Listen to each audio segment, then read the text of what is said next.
साथियों, जय हिंद। कैसे हैं आप सभी लोग? उम्मीद करता हूँ बहुत ही अच्छे होंगे, स्वस्थ होंगे और मस्त होंगे। साथियों, आजकल आप लोग न्यूज़ देख रहे होंगे और सुन रहे होंगे, पढ़ भी रहे होंगे अखबारों में और न्यूज़ चैनलों में। जो नोएडा में बैठे हुए बड़े बड़े न्यूज़ चैनल हैं, बड़े बड़े न्यूज़ रिपोर्टर हैं, न्यूज़ एंकर हैं, उनकी बातें सुनते होंगे तो आपको सिर्फ एक ही दिमाग में घुसड़ा जाता होगा। अभी कुछ दिनों से एक नया सबूत चलाया है, रेवड़ी, है ना। उसके बाद ईडी, अब कांग्रेस को घेरा जा रहा है। मैं कांग्रेस का नाम इसलिए लूंगा कि कांग्रेस को घेर रही है भाजपा सरकार ईडी को लेके। अब उसमें ईडी को लेके जब घेर रही है तो न्यूज चैनल पता है क्या चला रहे हैं? ईडी ने की चढ़ाई तब याद आई महंगाई, कमाई पर आंच आई तो याद आई महंगाई। ये क्या है? आप देख सकते हैं, ईडी के मारे महंगाई के सहारे। समझ रहे हैं भाई साहब? महंगाई बहाना, परिवार बचाना। ये सब जो आप देख रहे हैं हेडलाइंस जो चल रही हैं न्यूज चैनलों पे, कांग्रेस को टारगेट बनाया जा रहा है, कांग्रेस को टारगेट बनाया जा रहा है। आप सभी लोग जानते हैं लगभग 8 साल हो चुके हैं भारतीय जनता पार्टी को सत्ता में रहे हुए।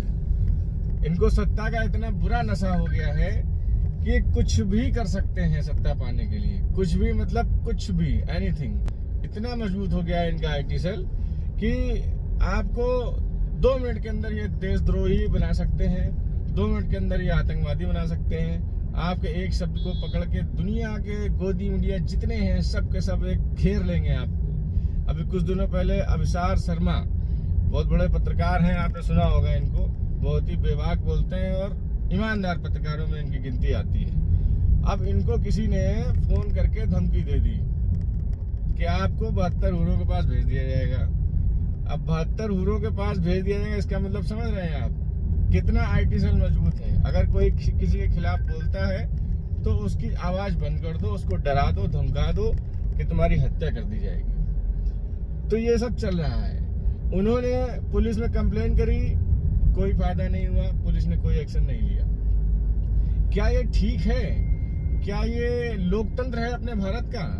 क्या लोकतंत्र अपना इतना मजबूत और इतना बड़ा है कि किसी भी आदमी की कोई बात सुनी नहीं जाएगी? इसको बोलते हैं अघोषित आपातकाल। कहीं ना कहीं हम लोग अघोषित आपातकाल झेल रहे हैं। विपक्षी पार्टियों को घेरने के लिए कहीं ना कहीं से कोई ना कोई सगुफा जो है अपने बड़े नेता, राजनेता निकाल देते हैं और उसको मीडिया उसका आधार बना के अपने टीआरपी बटोरने में जुट जाते हैं। 15 अगस्त के 75 साल पूरे हो चुके हैं साथियों, और मैं भी छोटे से भाषण सुना करता था लाल किले की प्राचीर, मगर मैंने आज तक ऐसा भाषण नहीं सुना जो 75वीं वर्षगांठ में मैंने माननीय मोदी जी का सुना था। मतलब आप मंच पे खड़े होके उस मंच को पूरी दुनिया देखती है, ना कि भारत ही देखता है। उस मंच पे जो उस देश का वक्ता बोलता है, प्रधानमंत्री बोलता है, अगुवा बोलता है, उसको पूरी दुनिया सुनती है। एक एक शब्दों का दुनिया अर्थ निकालती है।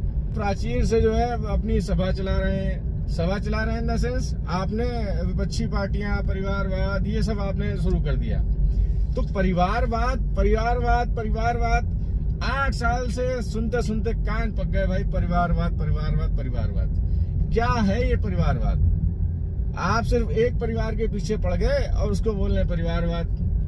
मैं बात कर रहा हूँ सोनिया गांधी के परिवार की। सोनिया गांधी, राहुल गांधी और प्रियंका गांधी, ये 3 ही प्राणी तो बचे हैं। अब उसमें आप परिवारवाद चला रहे हैं। ठीक है, चलाते रहिए। जनता अब समझ चुकी है कि कितना परिवारवाद सही है, कितना परिवारवाद गलत है। मगर आप अपने ग्रामान में भी झांक के देखिए एक बार कि आपके ग्रामान में कितने परिवार वाले पल रहे हैं। आप एक लिस्ट देखिए और निकालिए। आप केंद्र से लेके राज्य की सरकारों तक देखिए, अपने पुराने नेताओं को देखिए, अपने मंत्रिमंडल के नेताओं को देखिए और प्रूफ निकालिए कि क्या उनके पिता या उनकी माता या उनके बेटे राजनीति में नहीं है या नहीं थे। परिवारवाद तो सबसे ज्यादा भाजपा में ही चल रहा है। अगर इसकी डिटेल निकाल लिया तो आप लोगों को खुद समझ में आ जाएगा कि परिवारवाद का कितना फायदा भारतीय जनता पार्टी उठा रही है। अब बात करते हैं रेवड़ी की। तो रेवड़ी को लेके मीडिया इतना वो आतुर हो गया है कि उसको डिबेट ही करनी है, सिर्फ रेवड़ी की ही डिबेट करनी है। कभी हिंदू मुस्लिम पे डिबेट करो, कभी रेवड़ी डिबेट करो।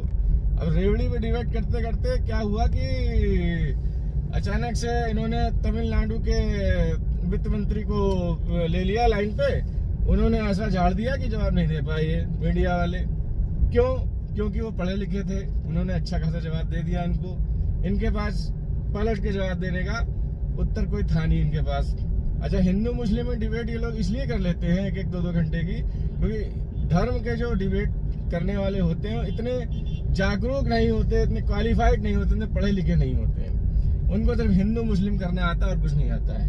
अच्छा, जो अर्थव्यवस्था की जो डिबेट होती है इसमें कुछ पढ़े लिखे लोगों को लाना होता है। अर्थव्यवस्था क्या होती है वो बताना पड़ता है। तो ये सब चीजें देखने वाली हैं, समझने वाली हैं कि मीडिया कितना डिबेट में आपको और हमको गुमराह करता है, कितना हमको आपको कुल मिला के कह दें खड़ी भाषा में कि फूल बनाता है ना। तो ये सब चीजें ठीक नहीं है। और ये सब जो हो रहा है देश के अंदर, ये सब मुझे नहीं लगता कि ये सब करना चाहिए, क्योंकि जनता आप समझ चुकी है और समझ भी रही है कि किसके मन में क्या है क्या नहीं है। जातिवाद किसने फैलाया है, धर्म किसने फैलाया है, और ये जो रेवड़ी वाली बातें किसने फैलाई हैं, मुफ्त की रेवड़ियां कौन बांट रहा है कौन नहीं बांट रहा है, ये सब जो है दिखाई दे रहा है जनता को। आपने शिक्षा पे कितना काम किया ये भी दिख रहा है जनता को, आपने चिकित्सा पे कितना काम किया ये भी दिख रहा है जनता को। आज के लिए इतना ही, बहुत बहुत धन्यवाद, इजाजत दीजिए, नमस्कार।